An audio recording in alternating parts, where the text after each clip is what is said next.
The probability of a twin attack by the Al-Shabaab became real when the principal of Garissa Teachers Training College received a phone call confirming his worst fears. The weekend that was preceded before the incident, the chairman of the board of the governors of the college told me the county commissioner was looking for my number, mobile number, and she gave him my number, but he even told her that they have had some intelligence report. Some institutions are a target for an attack by these Al-Shabaab people. And the Garissa Teachers Training College is one of them. On Monday, 30th March, just 3 days before the attack on Garissa University, a student of Garissa Teachers Training College called a radio station in Mombasa expressing her fears of an imminent attack on their college. Okay, si tulipata habari baada ya watu watatu kupatikana Garissa town. Walikuwa wamevaa wajulikani, lakini walikuwa wanaume. Askari wakawapatilizia, wenye waliingia kwa hoteli ndio wakawapata hapo ndani. Wakajaribu kuwauliza maswali wakawa wanakataa. Ilikuwa last week, wakachukua wawili. After that ndio tukapewa hiyo information. Kwa walikuwa wametarget NEP Technical, Garissa University na Garissa TTC. Hatukuwa na hata Saturday jioni tukapata strangers kwa hiyo compound ya Garissa Teachers College. Hizo hawakuwa wanaongea na watu. Sasa ile wanafunzi walipowaona tukawa tunajaribu kukutana tukiuliza hii sura tawa ikuiona. Wakatoroka. The 3 men being referred to here by Grace Kai are suspected to have slept in this hotel right opposite the Garissa military camp, only separated by this road. A source has told NTV Investigates that Mohammed Abdirahman Abdullahi slept in this hotel just a few meters away from where his accomplices were staying before joining them the night of the attack. It's not yet clear whether the management knew the identities of the 4 men. While all this was happening, 13 student leaders of Garissa University College traveled over 600 kilometers for the first time to their mother university in Eldoret, Moi University. They were meeting their fellow student leaders. It is here where they raised security concerns about their college. Those guys were open to telling me that Safari, we have been getting some threats from the Al-Shabaab. But what we do, we just assume that security is on our side. When they raised the question, the question of insecurity to the management, they were like addressed that police are aware and we are doing all the best to make sure your security is guaranteed in the Garissa University. Can I get a copy? This is the last picture they took together that Monday morning at Moi University grounds, just 3 days before the attack. Luckily, all of them survived except their chairman, Laban Kumba. Kumba led a few students in his cubicle to fight off the terrorists. He was stabbed several times by the assailants for his boldness and leadership. Those who survived call him a hero. Garissa University College, that is in everybody's mind. I met the Vice Chancellor of Moi University, who inaugurated the Garissa University College in 2011. Were you ever briefed or were you ever called by the police or the county commissioner concerning, intelligence reports that Garissa University College was one of the prime targets by the Al-Shabaab? No, no one ever called me because they knew there is somebody on campus. Professor Warfa, who's the principal of Garissa University College, wrote to the county commissioner, copied the OCPD, copied you. He was concerned about the security of the institution and he needed more police officers. At one point, he even mentioned he needed a police post to actually be in the college. Were you aware of any of these things? Not before that happened, I did not get anything from him. In fact, it was me who called the principal to confirm what was going on. I did not, no one called me to say there is any problem. And really, so maybe they were thinking that it was one of those things that normally people say, but it doesn't happen. 2 days before the April 2nd attack, tension in the two institutions was high. The unsettling feeling of the unknown was crippling otherwise normal activities. What did you do when you got the alert? I looked at the program of the college. We were about to start the final exams, the mock exams. Second years were doing the mock, and the first years were doing continuous assessment tests. But I reprogrammed my exams so that I finish earlier than normal. So I close as early as possible. I think that's what I did when I get that. Then I also met my security people, the watchmen, told them what I had. They should take also very seriously. We have located them to areas in the college. I gave them some to guide that side, another guard side. We met them here. I also met the student council and informed them what we've had. I also announced that in the parade. I told the students that there's a security alert. We were told there could be an attack. And I told them, don't panic, but you should be very, cautious on any suspicious person or elements may be seen there. I remember the watchmen were asking me, Mualim, even if we see them, what can we do? We are not armed. Dr. Aden Mukhtar closed Garissa Teachers Training College on Wednesday, a day before Garissa University was attacked. Why do you think your institution, including Garissa University College, was a target? In fact, the way they even put it, that when they were giving a lot, they said, where the non-Somalis are the majority. That is what the security people said. Almost 90% of the students are people who are non-Somali ethnicity. Garissa University remained in session and didn't receive any extra security despite numerous calls from the principal and high-profile warnings.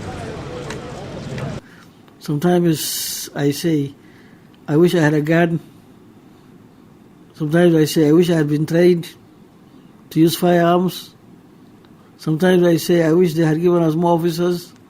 So those are questions I always ask myself. The students were left on their own with little unorthodox advice from staff members. Tuliambiwa kule Mira, tuliambiwa wasilale wale mabeste wetu ambao walikuwa wanasoma hapa kina Beno, vijana wengi. Nao waliponea? Waliponea? Pia kuna wengine walikuwa wanalala pia walitoroka wakaponea. Vijana wengi waliponea. Wale wameumia ni wasichana. In the 2 days preceding the attack, Professor Warfa, the principal of Garissa University College, instructed his security guards not to allow unknown vehicles and motorcycles inside the campus. As Garissa University came under attack, Thursday morning, the principal of Garissa Training College was receiving phone calls from his students. In fact, many of them were calling me, many of them. First of all, thanking me as if I prevented them from death. And the second time telling me, Malim, what is the way forward? And we were already given the clue that they are going to do something. The government quickly released the picture of Mohammed Kuno, also known as Gamadere, as the evil mastermind of the Garissa University College attack and put a 20 million shillings reward for his capture. Kuno, a Kenyan Somali, was a madrasa teacher here in Garissa until 2007. At the time, he was just a normal person. He was just a generous. Some of us were not aware he might be changed to be a person like he used to be. He is believed to be behind a series of attacks in the country. Gamadere claimed responsibility for the November 22nd, 2014 bus attack in Mandera, in which 28 people were killed. We think it is within time that he had changed, but at that time he was just as a normal person and teaching of Islam, not radicalization. Hello. Habari. Habari. We went searching for anyone with close ties to Mohammed Kuno, the terrorist behind the massacre of 148 people. This is Mohammed Kuno's house. It's a big homestead. The only person left behind is now the mother that we're just about to meet. Mohammed Kuno, yeah? Mohammed Kuno, wak. Alienda? Yeah. Aishi hapa tena? Hoyo, mkasa, maaki. Umewahi kuongea na yeye? Ane mkai. أنا مسايد هران قرني هران وكاس ولا صباح يقول لي مجالين هكونا وكاس وين جوا لا لكنوا المأوي وركما هي يموشي وكاس alikuwa aje akiwa kijana kwa mtoto mzuri أنا وان طلع وقمت بوشفتوبي ماني معك حنكو كمشي أنا ما حنكو دولة هذانته Mohammed Kuno left this home several years ago and left behind his 3 wives and mother. He is believed to operate from Jubaland in Somalia. Back at Garissa University College, top security officials continue to hold briefings, perhaps a little too late. Investigators are trying to establish why the attack happened despite clear warnings. How are you? We met the top security chiefs at the college before they were interdicted, and it was clear the pressure to answer why they failed to stop the attack was deep in their minds. The UK had issued a travel advisory to its citizens not to travel to areas within 60 kilometers of the Kenya-Somali border, and the first place that was mentioned was Garissa County. But these alerts were treated with a dismissive attitude. Nini wana kila saa travel advisory, askari wao wamejaa hapa Kenya, wanakuja kutrain hapa, wenyewe wanakuja kushinda golf Windsor every other afternoon, lakini wakisimama pale wanasema msiende Kenya, hakuna usalama. Tell them Kenya is safe, is as safe as any capital in any country in the world. We are now fed up of all these threats that we keep getting, that travel advisory, travel advisory. That statement by the president was made a day before Garissa University College was attacked.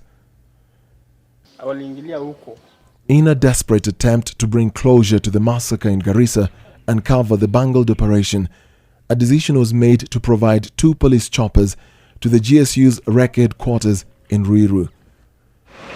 The decision was arrived at after 18 GSU officers who were to rescue the Garissa University students were stuck in traffic for over an hour between their base in Ruiru to Wilson Airport. Half of the team had arrived by road to Garissa. Lack of proper coordination between Nairobi and Garissa is largely being blamed for the deaths of 142 students in the hands of 4 terrorists. A few weeks after the decision to have 2 choppers on standby at the REC Squad base in Ruiru, and the nature of standby has already changed. The first week, the choppers were stationed here. But now, the choppers fly in after 9 a.m. and leave by 5 p.m. back to Wilson Airport. If an attack happens outside those hours, we are back to sitting ducks waiting to die.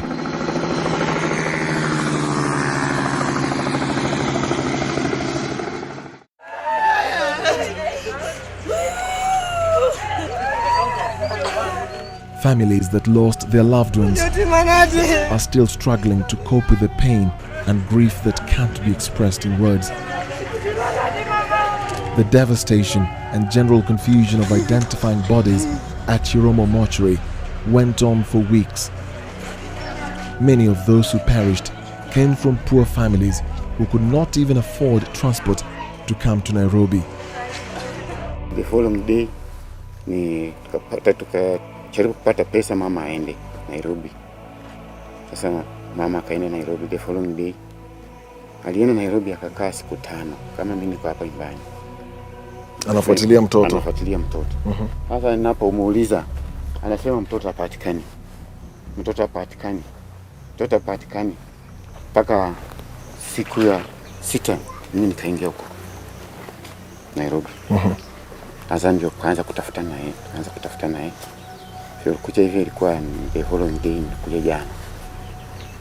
Ndio mimi nikajaribu nikampata. Lakini mama akakataa. Kama nikamwambia Stella ni huyu. Mama alikataa kwa sababu mtoto yuko marisasi mingi. Mwili imepatilika, mwili imefura. Ni alikuwa mwepamba kiasi. Sasa ndio huyo amefura. Hata sura hakuna. Alikataa. Vile niliingia Nairobi, najua that was the second time mimi kuenda Nairobi. Mimi nilikuwa sijafika Nairobi, nilienda nikipeleka mwanafunzi. Na hii ilikuwa mara ya pili. Hata Jirwa alikuwa sijui. Hata nilipikia tu mtoto wa jirani hako Nairobi, ndiye aliniambia kuja na gari ya Climax. Saa 11 mtoto ametuchukua, akatupeleka Nyayo. Hatujui Nyayo, tukafika huko. Hata sisi tulifikiria vile tunaenda Nyayo, president yako huko. Lakini hatukupata president huko. Mtu mwenye tulipata huko ni chief. Lakini chief angeongea kwa niaba ya president. President angekuja yeye mwenyewe akutane na sisi wasasi, atuambie pole. Na kwa vile amejificha, tuko na maneno mabaya sana na uchungu katika ndani yetu. They were simple children of poor peasants from different parts of the country. And as they collected bodies disfigured by bullets, a belated advice stood out for both its insensitivity and its brutality. If you are in the hands of terrorists, free yourselves as soon as possible. Fight out. Don't just be killed like cockroaches. Fight out. Jane Nafula was present when that message was read out to grieving families. She spent the next 1.5 weeks going through bodies countless times, trying to identify the body of Stella Namalwa. Si kumuona serikali yoyote ama president ametuma mtu kwa niaba ya president ama president amenituma amesema pole, lakini pengine kesho ama siku fulani president mwenyewe atakuja. Hatukusikia neno kama hilo. Tumehangaika na tumewacha tu ni question mark. Sasa tunajiuliza tutafanya nini? Mimi binafsi niko wapi? Nilikuja na mtoto wangu nikasika juzi. Uliweza kupata ile barua rais aliandika? Nimepata through chief. Na chief alikuelezaje akikupatia barua? Yeye alisema nitakuja kesho nikueleze. Na hajakuja paka leo. Sasa hiyo barua nisijui itanisaidia nini? So najua hata kama mimi ni mama mzee, ndio nilifika form 4, lakini si nimeenda miaka. Naweza soma Kiingereza, lakini vitu vingine naweza kunishinda. Hii inamaanisha nini? Sasa hiyo barua naweka kwa sanduku ama nifanyie nini? The only things Jane was left with is the president's letter of condolence and a copy of the governor's speech. Many other villages across the country share the agony of lives ruined and hopes up in flames, or rather literally, lying cold below the mound of a fresh grave.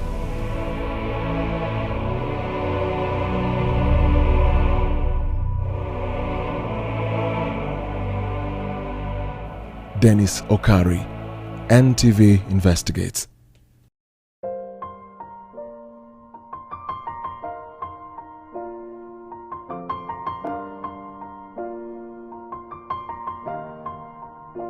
It's been a long day without you, my friend, and I'll tell you all about it when I see you again.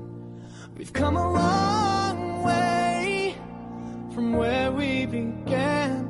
Oh, I'll tell you all about it when I see you again. When I see you again.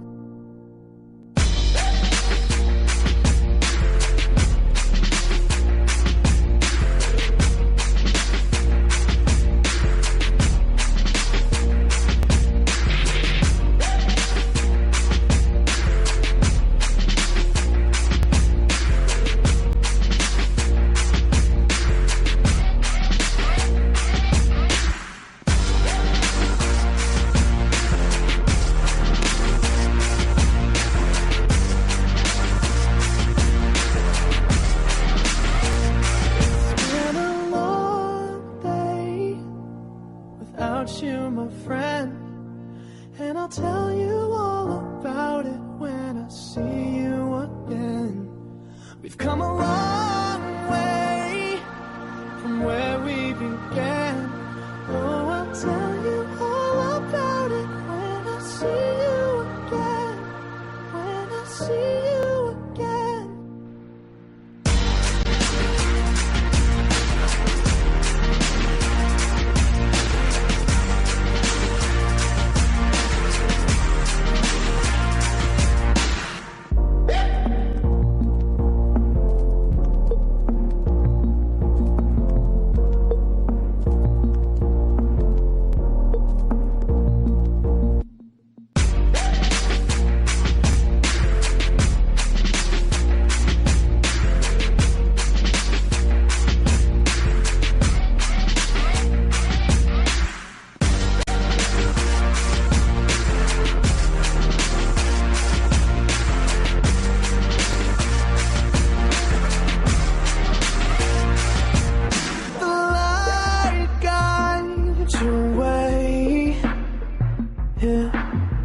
Hold every memory as you go, and every road you take will always lead you home. Oh, it's been a long day without you, my friend. And I'll tell you all about it when I see you again. We've come a long way from where we began. Oh, I'll tell you all about it when I see you again. When I see